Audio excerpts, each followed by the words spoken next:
Local Sacramento leaders have come together to commit their time, resources, and experience to elevate young Black voices in the community. Joining us now to tell us more about the movement and mission of Build.Black is one of their founding members, Barry Accius. Welcome, Barry. Morning. How are you? We're good. So let's get right into it. Why is it important to build Black communities, schools, institutions, and businesses?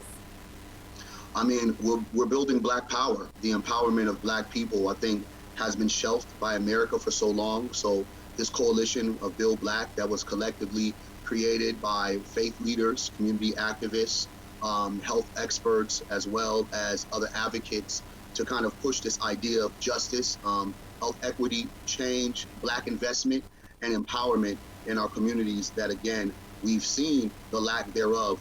We came in a moment of Stephon Clark to not only be a moment, but also move into a movement to show real equity and what that looks like when you start investing in communities that have been underserved and have kind of just been left in the process.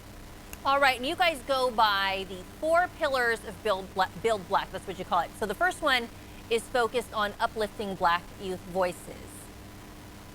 The youth voices are the unheard voices. The youth voices are the powerful voices of change in the future. When you're looking at the righteous uprising that just happened recently, you looked and you watched how youth was rising up and speaking upon the injustice here of America. And I think those voices, we always want to make sure they're clear, they're defined, and they're heard because they are the future. And before the pandemic stopped a lot of things, you had the Kings and Queens KOed basketball league going on. What was your goal for that collaboration? And I'm sure the kids were loving it. Well, I think that some of our young people, they need to see a design and example what success looks like.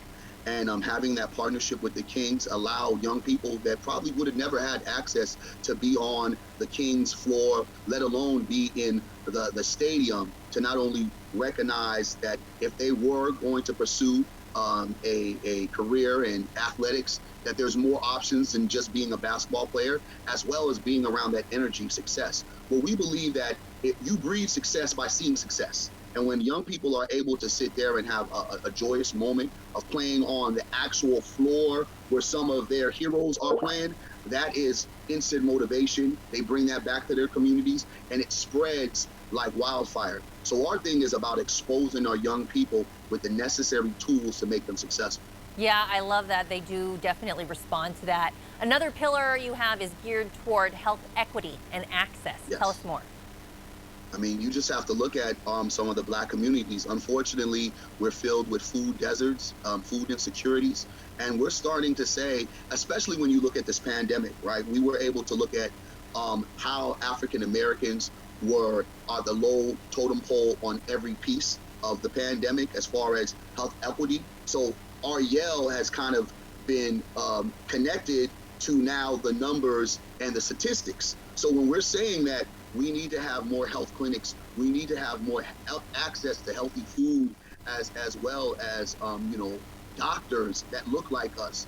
We're speaking upon the volume of how they've retracted these things of importance in our communities. So we're fighting to make sure that not only physically but mentally that we're healthy. And I think a lot of the trauma that we deal with as Black people in America, it gets overlooked almost as be tough, it's okay, but it's not.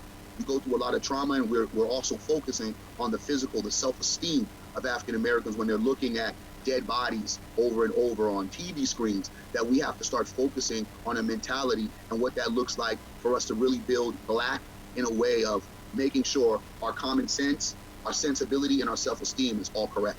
Barry, there's a quote on your website. It says, "This is a movement, not a moment." Can you tell us more about the meaning behind those words? I think in these times, we get into the moments, right? We get excited, we get emotional.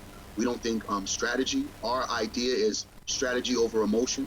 We are a movement, so we're not going anywhere. When folks don't see us, we're always working. If we're not working behind the scenes to create different change in policy, we're right in front in our communities making changes with the community violence. So Build.Black and all of the pillars we follow, as well as all of the advocates, the coalition is constantly working on an everyday basis. So when you look at us and we're talking about we are a movement, we are not going anywhere. We're here to stay, and we're here to make sure that Black voices rise, and we are in power to change things in our community. All right, Barry Accius, founding member of Build.Black. Thanks for joining us this morning. Appreciate you. Thank you. This interview involves commercial content. The products and services featured appear as paid advertising.